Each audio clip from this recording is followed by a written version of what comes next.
The Avro Lancaster was one of the most effective bombers of the Second World War. Introduced to the Royal Air Force's Bomber Command in 1942, the four-engined heavy bomber soon became a vital tool in the Allies' strategic bombing offensive over Europe. The Lancaster was widely used as a night bomber, taking part in area bombing over German towns and cities. This city busting took a huge toll on both civilians and aircrew.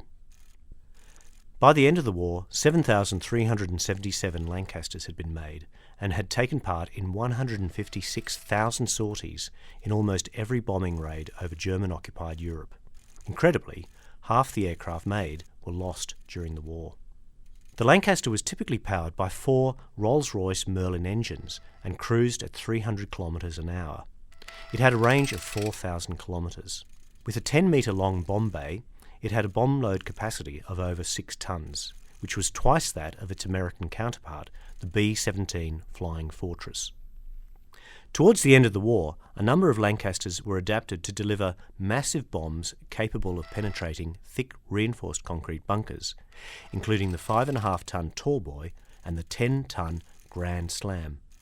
Both of these types of bombs were used with devastating impact in daylight precision bombing raids against bridges, ships, U-boat pens and secret weapon sites. Tallboy bombs were famously used to sink the battleship Tirpitz.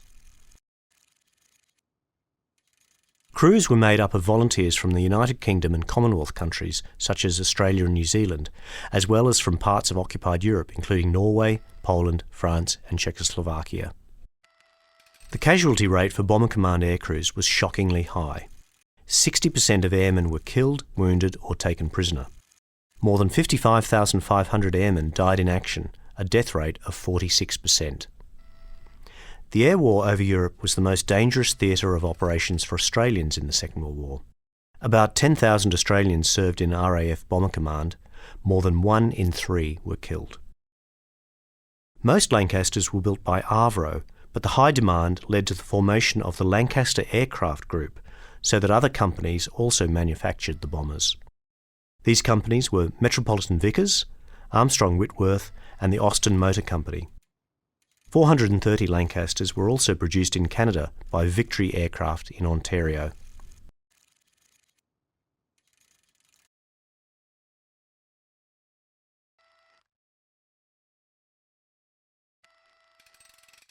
In a series of night raids on the 16th and 17th of May 1943, 19 specially modified Lancasters attacked dams across Germany.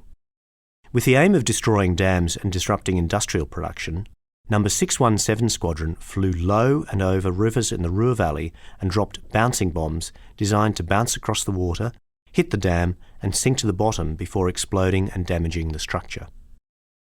2 dams were destroyed, causing the flooding of mines, factories and homes, and shutting down hydroelectric production.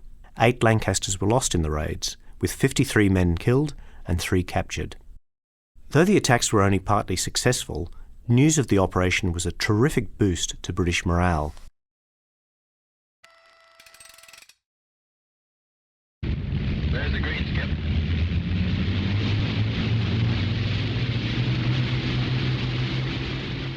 We took off into full moon, almost daylight.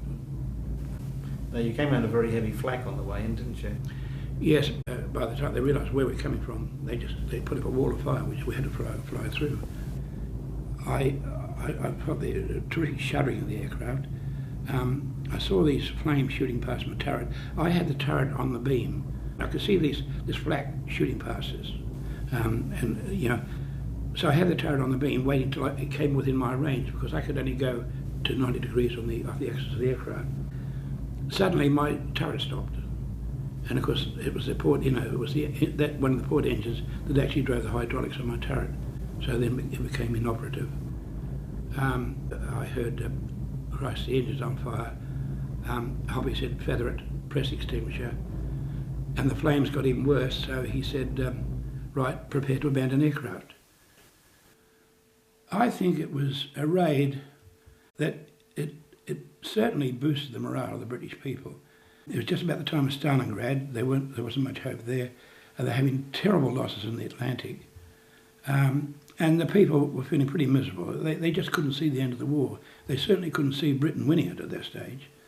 They needed a morale booster, and I think that really was one.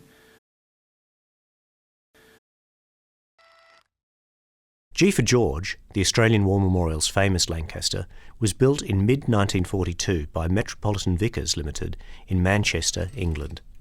George was delivered for operations to 460 Squadron RAAF, based at Brayton in Yorkshire. Its first mission took place on the 6th of December 1942 against the German city of Mannheim. G for George carried out some 90 bombing missions against Germany, Italy and occupied Europe, including 15 raids against Berlin. G for George is an incredible survivor of the worst part of the bomber offensive, and remarkably, no crew members were killed in the aircraft. Sadly though, 80 crew members who flew in G for George were later killed in other aircraft. The bomber's last mission was flown against Cologne on the 20th of April 1944. It was withdrawn from service the following day.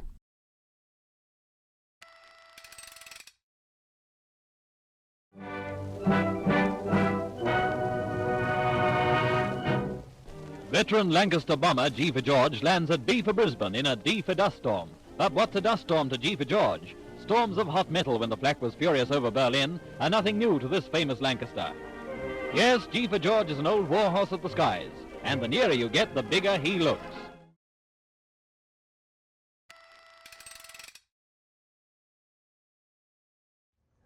Well, by common consent, it was the greatest bomber of the war. Greatest, I mean, you know, as a death-dealing machine, it was unsurpassed, unfortunately. It had tremendous bomb-carrying capacity. You've probably heard of 10-ton bombs and so on. That's not false. One bomb weighing 10 tons, and I never dropped one, thank God. But if you did drop it, the crews used to say that you'd be flying along at 250, 300 or something, and then you'd let go the 10-ton bomb. You'd rise about the height of the Empire State in about a couple of seconds. It was tremendous. Ordinary bomb release flying, you know, under conditions where suddenly you're dropping, total weight would be about 10 tons, but not in one bomb. And you used to rise like blazes. So flying in the Lancaster was, it was deadly thrilling, if you know what I mean. You knew you had the best plane around, but unfortunately they had no answer, finally, particularly in the last year of the war when the Germans introduced jet fighters.